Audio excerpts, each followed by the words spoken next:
हिंदी कक्षा में आपका स्वागत है स्टूडेंट्स। आज हम रिवीजन करेंगे टेस्ट का, क्योंकि कल हिंदी का टेस्ट है।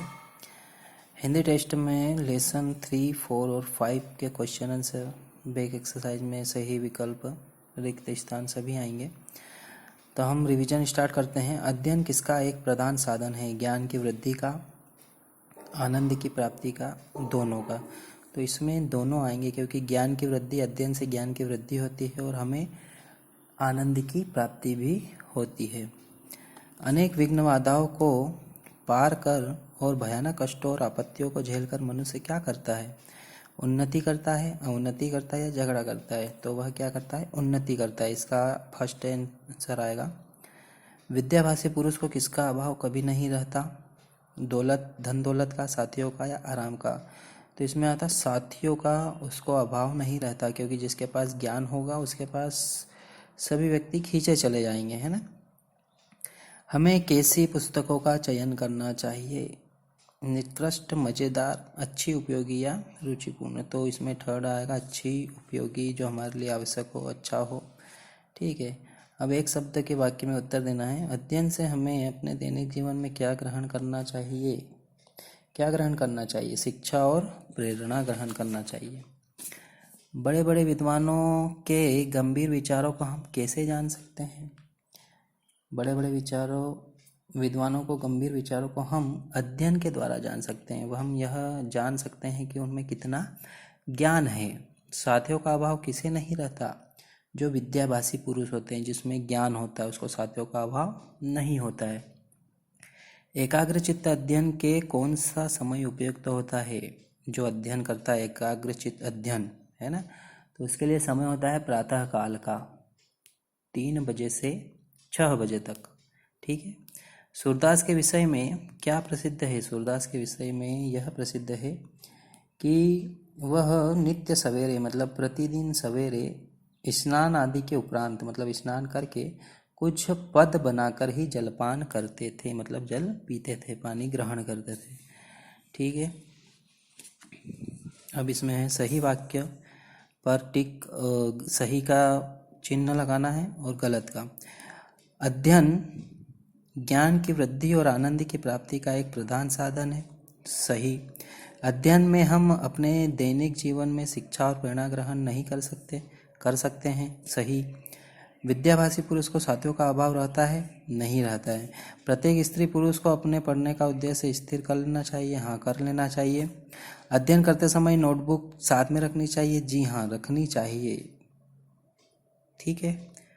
अब हम लेसन 4 पर आते हैं। उसका नाम है फारसी, मेरी फारसी शिक्षा। इसमें है कितने विद्यार्थियों को मौलवी साहब के सुपुर्द कर दिया गया? 3 विद्यार्थियों को मौलवी साहब फारसी के सुपुर्द कर दिया गया था।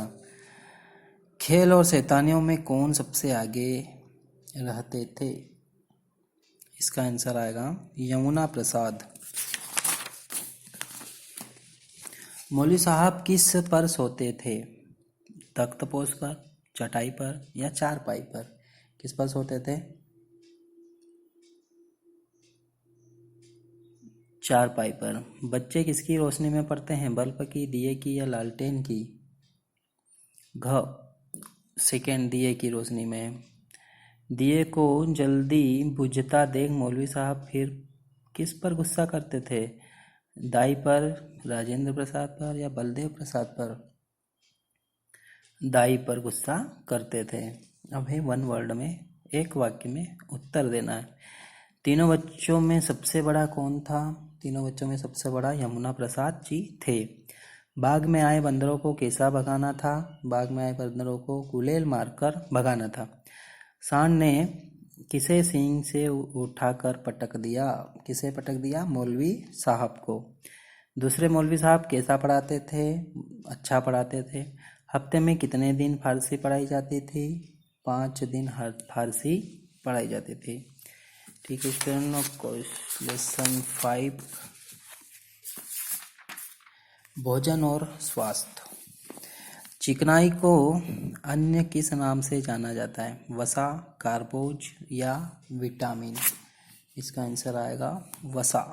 शरीर में किसकी अधिकता से मोटापा बढ़ जाता है? प्रोटीन की, वसा की या कार्बोज की? सेकेंड है इसमें वसा की। शरीर में मोटापा किससे बढ़ता है? वसा की मात्रा से। वसा की मात्रा अधिक हो जाती है तो मोटापा बढ़ जाता है। जल में घुलनशील विटामिन कौन सा है? विटामिन सी, विटामिन ए या विटामिन डी? जल में क्या घुल जाता है? Vitamin C. विटामिन सी का स्रोत क्या है? बादाम, मक्खन या आंवला?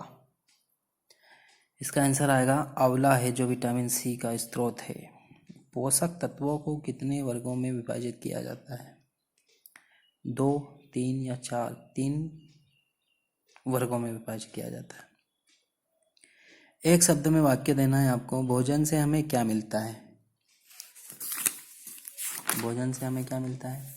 भोजन से हमें जीवन शक्ति मिलती है। कौन सी शक्ति? जीने की शक्ति मिलती है। भोजन में कौन कौन से पोषक तत्व होने चाहिए? भोजन में प्रोटीन, कार्बोज, वसा, खनिज, विटामिन आदि पोषक तत्व होने चाहिए। प्रोटीन की अधिक आवश्यकता किन्हें होती है? प्रोटीन की अधिक आवश्यकता बच्चों व दूध पिलाने वाली माताओं को होती है। कैल्शियम की आवश्यकता किन्हें अधिक होती है? कैल्शियम की आवश्यकताएं बढ़ते बच्चों को अधिक होती है। किन्हीं 2 प्रमुख खनिज लवणों के नाम लिखिए। क्या नाम है खनिज लवणों के? लोहा और कैल्शियम। ठीक है।